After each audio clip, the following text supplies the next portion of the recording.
There are lots of ways to tie scarves. Hi, I'm Kelly Mashbitz, your Tampa Bay beauty expert, and I'm going to show you how to tie a scarf like a bandana. We're going to start with a basic square scarf.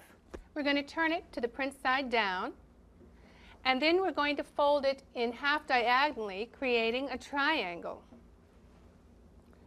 Then we're going to start at the long end, at the fold, and we're going to fold the scarf over in about 2-inch sections, continuing to fold all the way to the end of the scarf.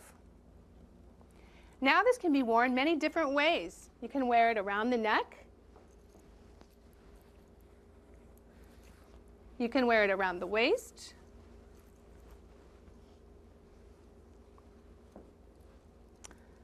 Like so.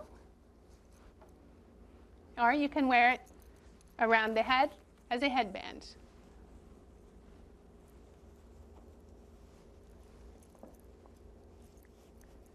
And that's how you fold a scarf like a bandana. I'm Kelly Mashbitz, your Tampa Bay fashion expert.